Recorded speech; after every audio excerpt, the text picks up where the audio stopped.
Hi.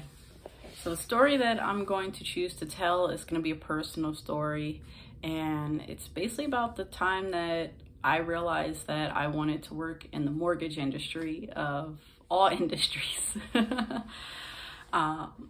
So I ended up working for the company that I work for now during the pandemic. And basically what brought me to the company is I was feeling alone, isolated. The job that I was working at before sent us home to work remotely, but they didn't have a lot of support. So that transition was extremely difficult. Our day-to-day work became difficult.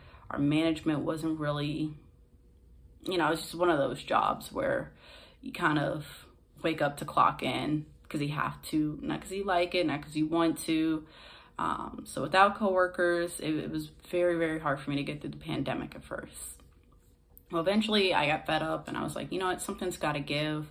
I'm not even making enough to tolerate being at this kind of position.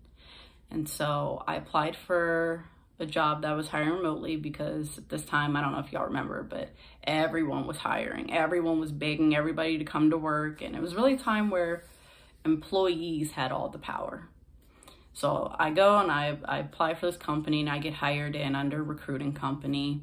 And they're like, hey, training's gonna be difficult. It's gonna be a lot, but just stick through it. It'll be worth it. So I'm like, okay. And they were not lying. It was a lot of information.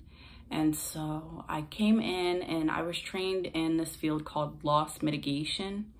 And basically it takes people who are at risk of foreclosure, and it's basically troubleshooting to figure out, okay, what can we do to save your home? Which during the pandemic, that was a lot of people.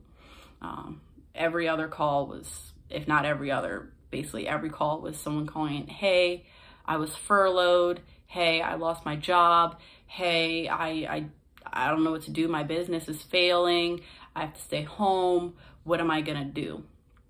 And so it was definitely a harrowing experience to listen to these stories and then have to have that emotional energy to empathize with every single person. It really was work.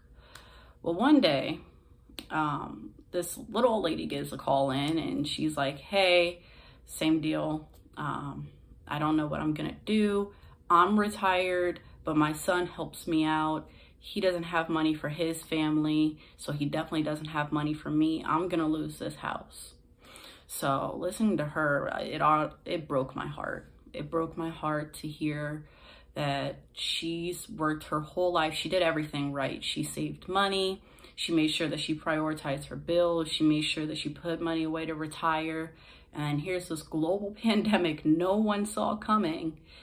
And now her entire legacy was in jeopardy. And so I was like, okay, well, we have to figure out what we're gonna do. And throughout that phone call, just to give you context, our calls are usually maybe somewhere around 20 to 40 minutes. I was on the phone with this lady for hours. I followed up with her. We've built rapport. I've spoken to her family.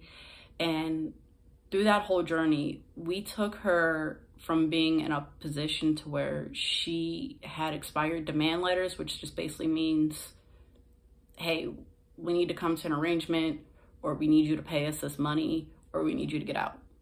What are we doing? And so we were to the point to where she was already getting ready to be referred. And we were able to not only give her the break she needed for her son to get back on her feet and her not to worry, but we were able to take everything she owed and put it to the end of her loan for her. So she wouldn't have to worry about that interest or foreclosure or anything like that.